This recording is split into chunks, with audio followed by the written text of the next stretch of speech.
চারপাশে বেশ কিছু মানুষ তুমি দেখতে পাচ্ছ যারা প্রত্যেক মুহূর্তে তোমাকে ছোট করে, প্রত্যেক মুহূর্তে তোমাকে অবদমিত করে, প্রত্যেক মুহূর্তে তোমাকে অসম্মান করছে, নিরুৎসাহিত করছে, তোমার যে কোনো ভালো কাজকে সে ছোটভাবে দেখছে।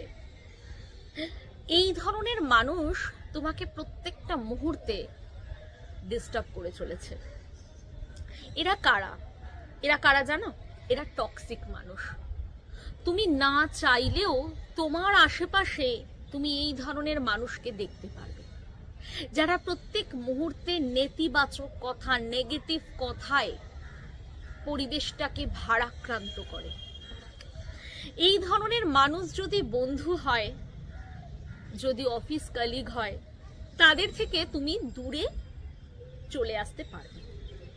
কিন্তু এই ধরনের মানুষ যদি তোমার পরিবারে থাকে, হয়তো সে তোমার ভীষণ আপনজন, যাকে ছাড়া হয়তো তুমি একদিনও কাটাতে পারবে না, কারণ তোমাকে এক ছাদের তলায় তার সাথে থাকতে হয় এবং থাকতে হবেই, তোমার আর কোনো অপশন নেই। তো যে কোনো টক্সিক মানুষদের থেকে তুমি কিভাবে দূরে থাকবে, আজকের ভিডিওতে আমি এই ধরনের টিপস তোমাদেরকে দেব। তার আগে বলে রাখি, আজকের ভিডিওটা যদি তোমাদের ভালো লাগে অবশ্যই তোমরা লাইক করো, কমেন্ট করো, শেয়ার করো এবং এই ধরনের মোটিভেশনাল ভিডিও এবং আমার জীবনের বেশ কিছু ডেইলি লাইফের অংশ দেখতে আমার চ্যানেলটা তোমরা অবশ্যই সাবস্ক্রাইব করো। আর বলে রাখি যে আজকের এই ভিডিওটা আমি জানি অনেক মানুষের অনেক বেশি প্রিয় হতে চলেছে, কারণ আমাদের চারপাশে এই ধরনের মানুষ মানে এতটাই বেশি যে আমরা সব সময় ভাবি এই ধরনের মানুষ থেকে আমরা কিভাবে পালিয়ে বাঁচব। আজকে এই ধরনের টিপসই আমি তোমাদেরকে দেব। Welcome to Manjuri Chakraborty YouTube channel. প্রথম যে টিপসটা তোমাদের আমি দেব, দূরত্ব বজায় রাখো, অনেকটা দূরত্ব বজায় রাখো। এবার অনেকেই প্রশ্ন করবে যে দূরত্ব কি করে বজায় রাখবো, তারা তো এক ছাদের তলায় থাকছে। হ্যাঁ, এক ছাদের তলায় থাকছে, যতটা সম্ভব কম কথা বলো। প্রয়োজন হলে হ্যাঁ না, এটা সরাও, ওটা দাও, এটুকুই। এর থেকে বেশি চেষ্টা করবে না কথা বলতে, কারণ তারা বিভিন্ন প্রকারে, তুমি যখনই মুখ খুলবে, তুমি আশা নিয়ে কোনো কথা বলবে, তোমার স্বপ্ন নিয়ে কথা বলবে তার সঙ্গে, সে কিন্তু সঙ্গে সঙ্গে চেষ্টা করবে সেটাকে কিভাবে নিচু করা যায়। তোমার আত্মসম্মানকে, তোমার যে কোনো সম্মানকে সে টেনে নিচে নিয়ে চলে আসবে, কারণ সে তোমাকে ছোট করে, তোমার আত্মসম্মানকে আঘাত করে সে মনে মনে আনন্দিত হয়, আর তার আনন্দকে তুমি এখানেই নির্মূল করে দাও। কম কথা, নিজের কাজ নিজের মতো করো। ওকে, 2 নম্বর যেটা বলবো, নিজের সময়কে গুরুত্ব দাও। সারা দিনে তুমি যে সময়টা নিজের জন্য রেখেছো, আমরা তো সবাই, প্রত্যেকের উচিত যে নিজের জন্য সারা দিনে অন্তত 1 ঘন্টা সময় দেওয়া। তো যারা আমার মতো নতুন মা, যারা অফিস যাও, যারা একদম হাউসওয়াইফ, যে কোনো মানুষ, এবং আমি ছেলেদের ক্ষেত্রেও বলবো যারা অফিস করো, শুধুমাত্র মেয়েদের মন খারাপ হয়, ছেলেদের হয় না। মেয়েদের পাশেই টক্সিক পিপল থাকে, ছেলেদের পাশে না, সেটা তো একেবারেই নয়। তো এই ধরনের মানুষের কথাকে পাশে রেখে তুমি যে সময়টা পাচ্ছ সেই সময়টা তুমি নিজেকে দাও। গান করো, আবৃত্তি করো, নাচ করো, টিভি দেখো, যদি খেলতে ভালো লাগে তাহলে খেলো। তোমার যদি কোনো স্পেশাল কোনো স্বপ্ন থাকে, সেই স্বপ্নগুলোকে বসে বসে দেখো, ঘুমাও।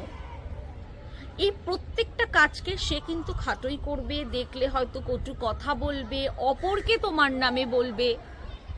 পাত্তা দিও না, কথাটাকে জাস্ট পাত্তা দিও না।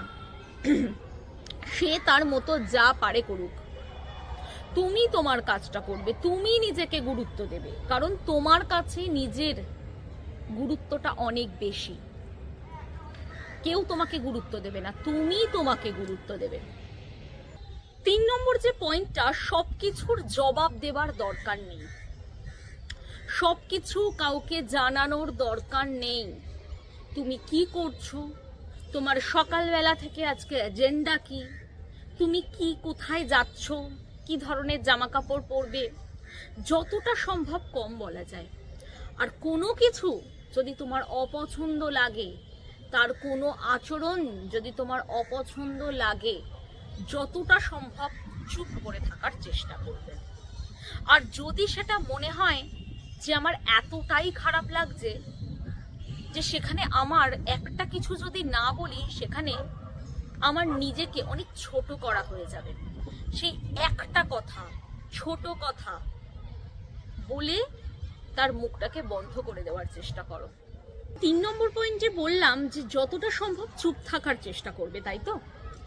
এখন আমি বলছি, কোনো আচরণ যদি তোমার খুব খারাপ লাগে, যেটা মনে হচ্ছে যে তোমার বলাটা দরকার, সেটা তোমাকে বিশ্লেষণ করতে হবে নিজের মনে, ইন্ট্রা কমিউনিকেশন করতে হবে যে এই কথার আমি উত্তর দেব কি দেব না, চট করে দেবে না, ভাববে দেওয়া উচিত কি উচিত না। যদি মনে হয়, তোমার মন যদি বলে যে হ্যাঁ উচিত, তাহলে অবশ্যই কোনো কিছুকে না বলতে শিখবে। যদি মনে হয় তার কথাটার আমি পুরোপুরি ভাবে একটা উত্তর দেব, সুন্দর করে নিজের মনে একটা গুছিয়ে নেবে, সেখানে যেন কোনো ফাঁক না থাকে, কারণ সেই ফাঁকের মধ্যেই কিন্তু সে ঢুকে পড়বে সঙ্গে সঙ্গে, সেইভাবে লজিক্যাল ওয়েতে তাকে কথা বলবে। তোমার এই আচরণটা আমার পছন্দ হয়নি, তুমি দীর্ঘদিনে এই অসম্মানটা করলে আমি কিন্তু মেনে নেব না, একদম ডিরেক্ট বলবে, কাঁদবে না। প্রত্যেকটা মানুষের সামনে কাঁদা কিন্তু খুব খারাপ জিনিস। তারা তোমাকে শক্তিশালী তো মনে করবেই না, মনে করবে ভীষণ দুর্বল। এবং এই ধরনের মানুষের কাছেই কিন্তু সব থেকে বেশি মানুষ আঁচড়ায়, কামড়ায়। কেন? কারণ তুমি নরম কাদা। সে জানে একে আমি এমন একটা কথা বলবো, এর সারা দিনটা আমি নষ্ট করে দিতে পারি। তাই জন্য যখন কথা বলবে, তার যে আচরণটা তোমার ভালো লাগলো না, সেটা নিয়ে 2-4 কথা বলে দেবে। 2টো কথা, 4টেও বলার দরকার নেই যে তোমার এই আচরণটা আমার ভালো লাগেনি, অসম্মান আমি বেশি দিন নেব না, তুমি এটা করতে পারো না, বা তোমার এই বিষয়ে আমাকে বলার কোনো অধিকার নেই। ব্যাস, ইউটুকুনি। 5 নম্বর পয়েন্ট, এবং ভীষণ ইম্পর্টেন্ট পয়েন্ট, তোমার আশেপাশে যে শুধুমাত্র টক্সিক মানুষ আছে এরকম কিন্তু নয়, বা সবাই জীবনে টক্সিক এটা যদি হয়, তাহলে আমি বলবো যে মানুষটা অ্যাকচুয়ালি তুমিই টক্সিক। কিছু মনে করো না। যাই হোক, তো যারা জীবনে তোমার ভালো চায়, মানে ভালো মানুষের সাথে সময় কাটাও। আমার কথা বলার মানে হচ্ছে ভালো মানুষ। ভালো মানুষ মানে যে তোমার ভালো চায়, যে তোমার সাথে চায়, যে তোমার সঙ্গ পছন্দ করে, যার সাথে তুমি থেকে তুমি আনন্দিত বোধ করো, যেখানে থেকে তোমার মনে হয় উফ আমার কি ফুরফুরে লাগছে, তার সাথে সময় কাটাও। সেটা বন্ধু হলে বন্ধু, হাজবেন্ড হলে হাজবেন্ড, মা হলে মা, শাশুড়ি হলে শাশুড়ি। তোমার সামনে যে মানুষটা তোমার মনে হয় তার কাছে গেলে আমি একটু আরাম পাই, আনন্দ পাই, তাকেই তুমি সারা দিনে অন্তত একটু সময় তার জন্য রাখো। আমার মনে হয় মনটা অনেক বেশি ভালো হয়ে যাবে। আর 6 নম্বর যেটা বলবো, নিজেকে মূল্য দিতে শেখো। হ্যাঁ, তাহলে মানে যে কেউ তোমাকে নেগেটিভ কথা বলবে আর তোমার সারা শরীরটা নেগেটিভিটিতে ভরে যাবে, এটা কিন্তু হবে না।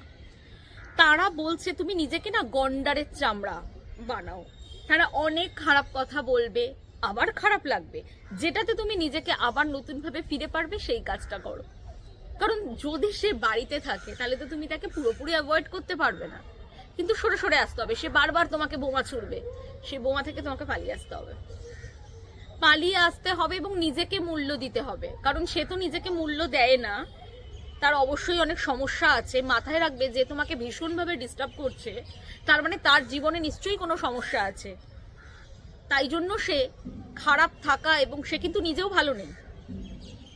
কারণ কোনো সুস্থ মানুষ, কোনো ভালো মানুষ, কোনো ভালো চিন্তার মানুষ কখনোই তোমার খারাপ কিছু দেখে আনন্দ পাবে না, বা তোমার ভালোটা সে পছন্দ করবে না এমন হবেই না। সে অনেক দুঃখ নিয়ে আছে, তাই জন্য সে চারিদিকে দুঃখ ছড়িয়ে দিচ্ছে। কিন্তু তুমি যদি নিজের মূল্যবোধকে সম্মান করো, নিজের ভ্যালুটা বোঝো, তাহলে অন্যের খারাপটা থাকা ব্যাপার, মানে সে তোমাকে খারাপ কথা বলছে, সে তোমাকে নেগেটিভ কথা বলছে মানেই তোমার সারা দিনটা নষ্ট হয়ে গেল, এমনটা কিন্তু হবে না। তোমরা আমার কথা মিলিয়ে নাও। তো আজকে যে টিপসগুলো দিলাম, তোমরা একটু প্রত্যেকটা জিনিস ফলো করো, আশা করি তোমরা শান্তি পাবে। কমেন্টে অবশ্যই জানাও যে তোমরা আজকের পর থেকে আর একটু বেটার আছো কিনা। নমস্কার, আজকের ভিডিওটা এটুকুই।